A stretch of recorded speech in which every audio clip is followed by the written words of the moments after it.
Ben Horney here with Front Office Sports, and I'm joined by Sam Porter, who's a big investor in the world of soccer, pickleball, and more. Recently, he invested in Colombian soccer team Inter Bogota alongside celebrities like Ryan Reynolds, Rob Mack, even Justin Verlander and Kate Upton. So Sam, it's great to have you here. Thanks for being here. Thanks so much for having me. Yeah, so you guys bought into this club. It was last January, yes. I believe. Tell me, how did you even find that opportunity, and tell me about how that deal came together? Yeah, so in 2021, our same group of investors purchased Club Necaxa in Liga MX. What we found at Club Necaxa is Latin American countries have these football leagues, soccer leagues that are the most popular league of any sport in their country. And they were no real American investors had invested in these leagues, either in Liga MX and in this case in Colombia. Mm-hmm. And what we found over operating our Mexican club Necaxa over the last several years was when we have a really good season there, bigger clubs from both Liga MX and globally, which is commonplace in the football world, would buy our best players, mm-hmm. which is standard. That's part of the business. Buy our best players, buy our coaches. But we would have a really good season, and then some bigger teams would come in, buy our best players, buy our coach, whatever, and then we would fall a few places in the table next semester because it's really tough to replace those level of players that quickly.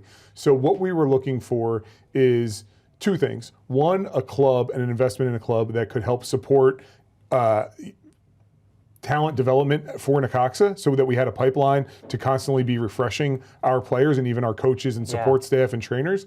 And then we were also looking for an investment that could stand alone and be something that its own property and not just a support to Necaxa. So it had to kind of check both of those boxes. Yeah. And this club, prior to this year, the club was called Equidad, mm-hmm. which was the name of the insurance company that we bought the club from. Mm-hmm. They were looking to get out of the team ownership space. It was run in a very mom and pop sort of a way. And we saw an opportunity to buy a club from an owner who owned it as sort of a marketing vehicle and make it into a full, proper football club in the same way that Necaxa is or Wrexham is. And so we brought our group together. We purchased the club in January of 2025. The club played as Equidad for the year of 2025 because we couldn't effectuate the name change that quickly. And then this year, in January of 26, the club was reborn as Inter Bogota. Mm-hmm. And so Inter Bogota, tell me a little bit about the rebrand and how you came up with the new name and how involved were some of the other people in ownership with the whole rebrand. Well, that's a great question. So what we wanted to reflect was we're an international ownership group.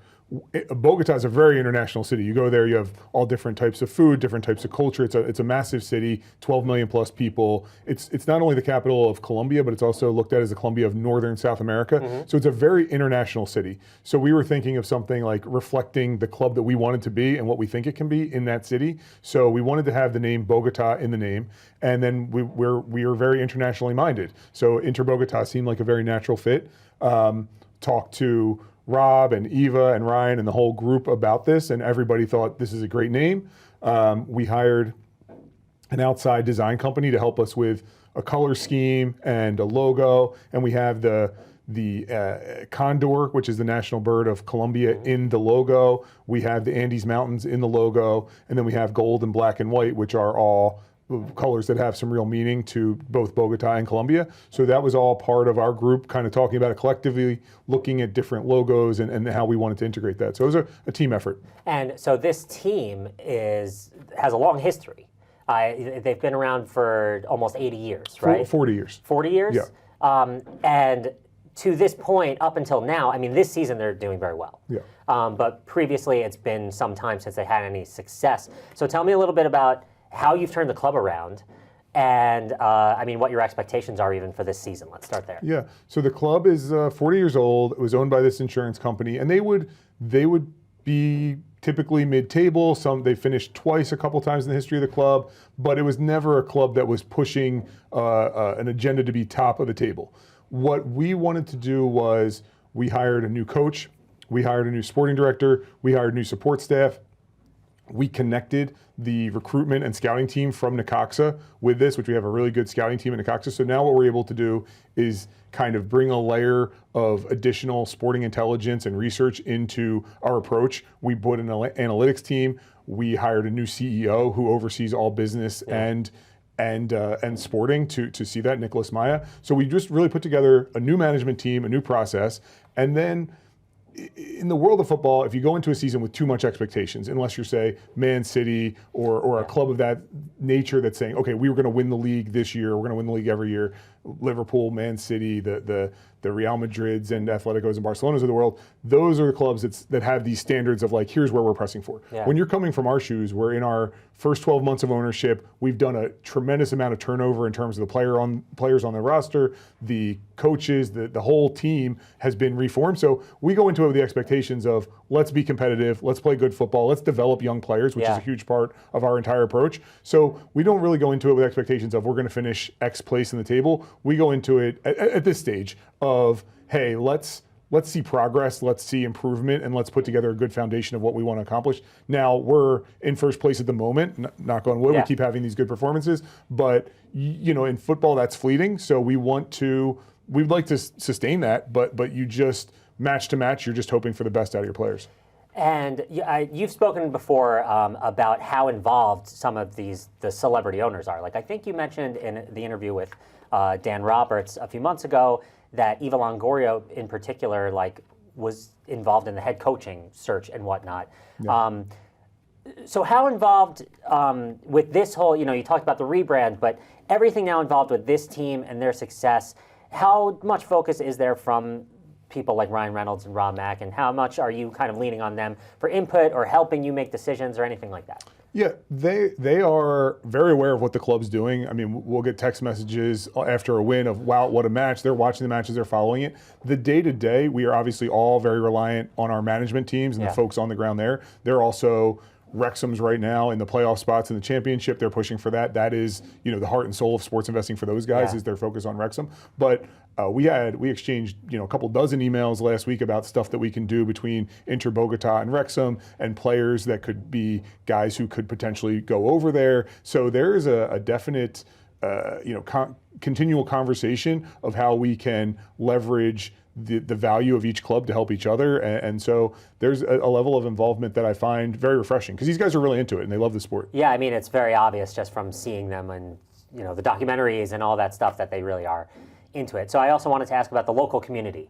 This must be huge. I mean, we're here in New York City. You can feel it when the Knicks are good, that the whole city has that energy. So what is the local community like right now with the team playing so well? Yeah, there's a couple sort of incumbent teams, clubs that are larger than ours in Millonarios and Santa Fe that are the sort of historic big clubs of Bogota. Mm-hmm. And what we're trying to do is, and they have large fan bases, they have huge support. What we're trying to do at Inter Bogota is say, hey, we know they exist and we're not going to convert fans from those teams to come be fans of our team. But again, Bogota is a giant city. There's people who don't necessarily have a team from Bogota. So we are going out and being that team that you can relate to. We're making it a very easy access point. We're out in the community. So the community support that we've received has been tremendous. I think we're up about 600% year over year on attendance. Yeah. Our shirt sales are up a couple 1,000% versus the old Equidad jersey versus the new Inter Bogota jersey. One of the things that we've done is we launched our jersey into space, and we're the first ever Colombian team to do that through this very interesting initiative to get that up there. Ryan and Rob and Eva have all done social media posts, either wearing the shirt or showing the shirt. And we did a new partnership deal with Umbro to have a really high quality kit partner. So all those things come together to really make the community feel like, wow, this is something different. This is new. And we've also invested in our women's side because we want to make the club feel like it's a place where you can watch high quality men's football, and you're going to have a club that's going to invest in the people around the club on both the men's and women's side, which is maybe something that I think LATAM kind of trails the U.S. and that we're trying to put forward a good example in that respect. Cool. So you mentioned earlier that I believe you guys are the first U.S. group to invest, is it in Colombia? That's right. So do you get a sense that you're kind of trailblazers? Do you think that other people are going to come in? Are there other teams people might be interested in? Are there other assets, teams, maybe not even in soccer, that you're interested in that region? I think LATAM is very underinvested. And I think we're trailblazers in the sense that we went into Mexico in 2021 into Liga MX. We went into Colombia last year. And I think those are markets where other investors should follow us into. And in Mexico, that has happened. I think it's only a matter of time before it happens in Colombia. You have large population bases that are growing, that have increasing disposable income, and football, soccer is their most popular sport by a mile, Yeah. and there's only room for growth there as an investor. So I think we are Trailblazers. I think that other people will follow us, and I think that's only going to grow. In terms of what else I'm looking at, I mean, we're pretty comfortable with where we are, but you never know what the thing that's going to open that next door or going to catch our interest that makes sense for us. And so with Wrexham, obviously there's been documentaries. With Necaxa, there's a docuseries, I believe, right? Yes. Are there any plans to, or are you already filming anything with the Colombian team? We're in talks. We're working on stuff. I don't want to give away too much, but Yeah. Of course, if you look at our group and the track record, we see value in that and the storytelling around it. So it's definitely something that we're exploring and in the stages. When you when you do something really unique, like buy an existing team, take it down effectively to the studs, change the name, change the history, or not change the history, but change the identity, Yeah. and then relaunch and have some success at least. I think that's a really unique story, so I think we'd be remiss if we didn't do something around that. And how is the Necaxa docuseries going? Do you think it's been a success? Is there more coming? No, I think a great success. We did season 1 has concluded now, is available on Hulu and Disney Plus and all the Disney related streaming apps. And now we're working on a season 2 on the same platforms and how that'll play out. So I think, so far so good. We want to continue to expand that storytelling, and that's a show that's primarily in Spanish, and so there's subtitles, and it's a little different than Wrexham in that regard, and there isn't that sort of promotion to strive to for Necaxa, which is always a compelling part of the Wrexham story. But there are some great stories around that, and we're going to continue to tell that Necaxa story. And tell me, like, if you had to list a few of I don't want to make you choose amongst your kids, so to speak, but the best players on the new team. Who are some of the people that we should be looking out for? Yeah, so we have a really bright young talent on Inter Bogota named Derek Moncada. He's a Honduran international. He's 18 years old. He scored 5 goals already this semester. He was somebody who we worked hard to recruit. He's a sort of a player that's actually a Necaxa player, but has never played for Necaxa. Necaxa acquired his rights and then put him on loan to Inter Bogota, which shows you the kind of economies of scale and the way we're thinking about this project. So he's been great. We have a young player named Kevin Parra who scored 2 goals against Millonarios when we beat them in the Bogota derby. And we actually have a Venezuelan center back. When we talk about being international, Derek's Honduran. This Carlos Vivas is a very young center back who's on the Venezuelan national team, who we're getting a lot of inquiries on, who's also international. So we've put together a group. We've got a couple Uruguayans, and then a core of Colombian players. So yeah, we've got some really great young players that we think have potential that will go beyond where they are with us now. But we like to be part of that journey for them. So to the point you made earlier, right? Some of these teams like this, there's the risk of a larger team swooping in and, it's a risk and a benefit. It's a risk and a benefit. Do you feel like the group that you have and the successes that you've had with the other teams, like, do you feel like that's now less of a risk, that players are not going to flee, basically? It's something that you have to have that sort of pipeline, and the cooperations between the club need to fit. So if you look at a Wrexham who's pushing to get promoted to the Premier League, you need to be a really high level of talent to go play there. So we've got to find guys, and we think we have guys at both Inter Bogota and Necaxa that can go play there. But then you've got the cultural fit. Does the language fit? Does the style of play fit? So these are all things that we've had Inter Bogota for 1 year. Yeah. Wrexham's got promoted so many times so fast that their level of play keeps changing. And then we've had Necaxa for a while, and Necaxa's over 100 years old. So it's finding those fits, but that's something we're continuing to work on. So I don't know if I think there will still be clubs outside of our group that will come in and buy players from us for sure. Yeah. But I think we are continuing to try to align so that we have players that can develop at Inter Bogota, for instance, that can go straight to Wrexham and be impact players for them. You have this group of celebrities, which is obviously such interest for the public. Do you have any thoughts of increasing the amount of people? Like, are there any others that have expressed interest in getting involved in this? Do you think that Rob Mack or Ryan Reynolds are going to bring more people into the fold? Is that under discussion at all? I don't know what they're going to do, but I think that there's kind of this tight, close-knit tightness of the group that currently exists.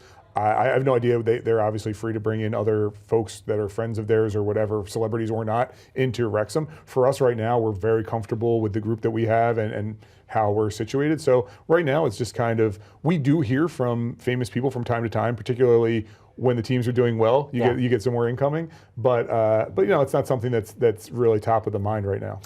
I have two more for you. The first one is, let's keep on the soccer teams for a second. When are one of the teams going to be featured on an episode of It's Always Sunny in Philadelphia? Way outside of my my sort of remit within the group, and I have no idea how that works, but I would imagine if there was anyone that was going to be focused on the show, it would be Wrexham. And maybe it has, I don't know, but that would be a very clear tie-in. And then the last thing, you recently took this new job, congratulations, by the way, at Apollo. They've set up a dedicated sports division, and it's still early on there, right? Private equity's diving into sports at levels that are, previously unseen. I wanted to, I know that you can't speak too much to your new work at Apollo, but I wanted to get your take on this trend. Private equity getting into pro sports, leagues opening up the doors for more investment. The NFL is allowing private equity. Where do you see this trend going? Do you think that it's still just rocket ship up? Do you think that there's going to be any pullback at any point? What is kind of your general sense of that? Yeah, I think that it's a sensible thing. When you look at sports as an asset class, it has only grown. There's more money in it. Sports is durable. It's a long term. If you look at teams that last, we talked about Necaxa being over 100 years old. You think about the NFL, you think about the NBA, you think about some of these clubs in Europe. These are properties that extend beyond sort of traditional companies in their ability to live, and we've also seen their revenue streams be durable outside of the risks that other market. These exist outside of sort of other market conditions that can impact where a publicly traded stock go. So we really like the sports space. We think that there's going to be continued upside. We think it's only growing. It's a way that people connect, and live sports in particular is something that's going to continue to drive media rights, because it's the thing that people really have to engage in live, which adds an element to its ability to generate revenue. So we see people wanting to get together, watch sports, engage in sports, discuss sports. So I see it as something that's going to continue to attract additional new investment and then grow the revenues and be an asset class that is really just scratching the surface. So I don't think there's going to be a pullback. I don't know would characterize it as a rocket ship, but I think it's going to steadily grow in terms of what it is as an asset class in the entertainment world. Got it. Great. Well, let's do this again at the end of the season. Yeah. Hopefully Inter Bogota, that would be amazing. Have you down for a playoff match. That would be great. Sam Porter, thanks so much for joining us. Thank you. Thanks for having me.